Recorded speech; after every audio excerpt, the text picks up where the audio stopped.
Introduction. Friends, as we all know that we need energy for performing various daily activities.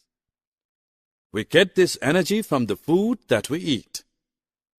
So we can say that nutrition is a process by which all living organisms take food and utilize it to get energy. Both animals and plants are living organisms. Like animals, plants also require energy for their life activity. Thus, nutrition is an important life process of all living organisms. Objectives. At the end of this lesson, you'll be able to define nutrition, describe autotrophic mode of nutrition in plants, explain the process of photosynthesis, describe heterotrophic mode of nutrition in plants, explain the different types of heterotrophic mode of nutrition. Dear friends, now let's know about the mode of nutrition. There are two types of nutrition modes: autotrophic nutrition and heterotrophic nutrition. But what are they? The mode of nutrition in which organisms make food themselves from simple substances is called autotrophic nutrition, and these organisms called autotrophs. Green plants are the examples of autotrophs. The mode of nutrition in which animals and many other organisms take in ready-made food prepared by the plants is called heterotrophic, and these organisms are called heterotrophs. Human, lion, tiger, etc. are the examples of heterotrophs. As we know that green plants synthesize their own food. But do you also know that how they synthesize their own food? Actually, green plants make their own food by the process of photosynthesis. Photosynthesis is a process by which green plants synthesize their own food from the carbon dioxide and water in the presence of chlorophyll and solar energy. Now you know that in plants, water, minerals, and carbon dioxide are raw materials for the synthesis of food. Do you also know that how do plants obtain these raw materials from the surroundings? And how do they transport them to the food factories of the plant?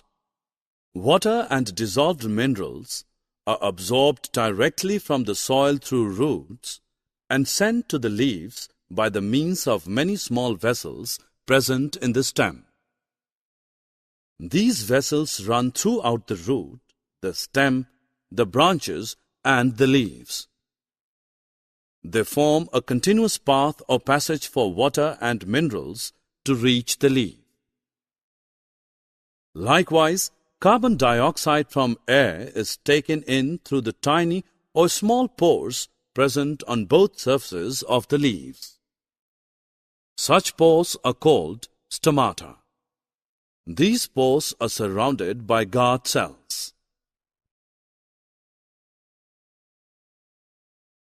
After reaching to the leaf, carbon dioxide and water react in the presence of sunlight to form carbohydrate. The carbohydrate ultimately converted into the starch, which gets stored in the different parts of the plants. Therefore, the first food product is formed during the photosynthesis is starch. Starch is also an example of carbohydrate. In this process, oxygen is also released. Therefore, the process of photosynthesis can be represented as carbon dioxide plus water in the presence of chlorophyll and sunlight gives carbohydrate plus oxygen. In the presence of sunlight, carbon dioxide and water gives carbohydrate and oxygen releases in this process.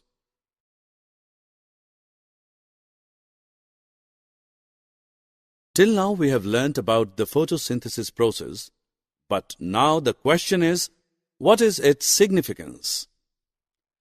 Photosynthesis is an important and vital process for life on this planet. This process helps in the conversion of solar energy into organic matter. Hence, photosynthesis links the physical and biological world. It is the primary source of organic food for all living forms, either directly or indirectly.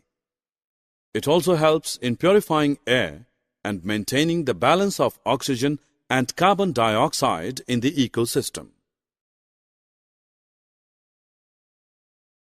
Friends, now let us know about those plants which do not have chlorophyll and cannot synthesize their food on their own. Just think about how do they survive and from where do they derive nutrients. As we have already learnt in this module that these plants derive food from other plants and animals, and this type of mode of nutrition is called heterotrophic mode of nutrition. The plants in which this kind of mode of nutrition is found are known as heterotrophs. There are 4 types of heterotrophic plants: parasitic plants, saprophytic plants, symbiotic plants, insectivorous plants. Now let's learn them one by one in detail. Let's start with parasitic plants. The plants which obtain their food directly from other plants are known as parasitic plants, and those plants from which they obtain food are known as host. You might have seen Khaskhata, Amarbale, nearby you, which is an example of a parasitic plant. It coils around the stem and branches as a yellow, tubular structure. You'll be surprised to know that it does not contain chlorophyll, so it takes ready-made food from the plant on which it is climbing. The plant on which it climbs is called a host. When you go to a vegetable shop, you might have seen packets of mushrooms sold in it. Besides that, sometimes you may have also seen fluffy umbrella-like patches growing on rooting wood during rainy season. But do you know what these organisms are and how they get their nutrition? Friends, these organisms are commonly called fungi, and they get their nutrition from dead and decaying matter. To get their nutrients from dead and decaying matter, they secrete digestive juice and convert it into a solution. This mode of nutrition, in which organisms take in nutrients in solution from dead and decaying matter, is called saprotrophic nutrition, and organisms which use this kind of mode of nutrition are called saprotrophs. Thus, we can say that fungi are saprotrophs. Friends, have you ever listened about symbiotic relationship? And what is the meaning of this term exactly? The relationship between 2 dissimilar organisms in which both are living together and share shelter and nutrients to each other is called symbiotic relationship. The organisms which are involved in this kind of relationship are called symbionts. Lichen is a good example of symbiotic relationship.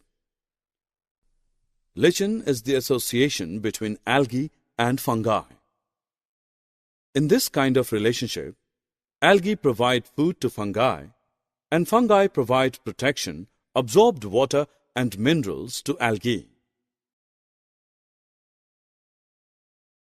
The next category is of insectivorous plants. There are a few plants which can trap insects and digest them and get nutrition. For example, pitcher plants. Actually, these plants can synthesize their own food by photosynthesis, but they grow in nitrogen-deficient soils, so such plants fulfill their nitrogen requirement by eating these small insects and hence are called insectivorous plants.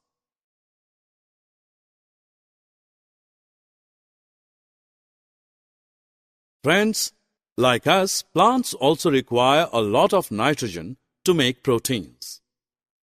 So they absorb nitrogen continuously from the soil, due to which the amount of nitrogen becomes deficient.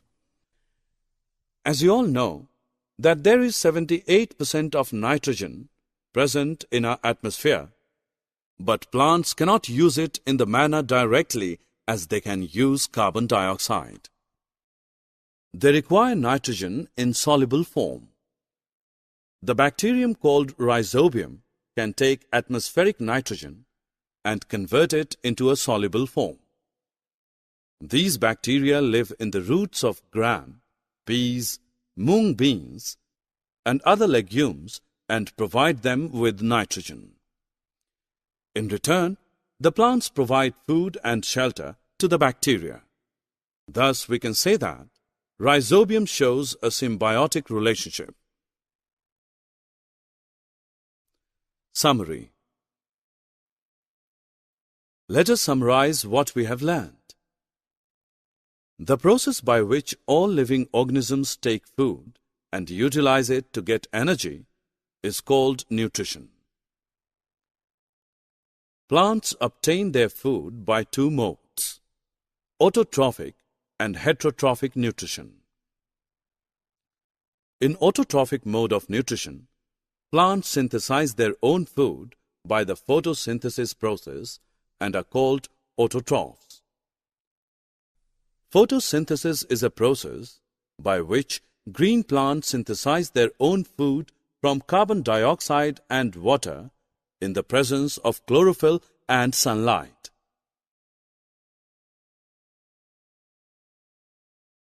In heterotrophic mode of nutrition, plants do not synthesize their own food, but directly depend on other plants and are called heterotrophs. Parasitic plants obtain their own food directly from other plants, which are known as host.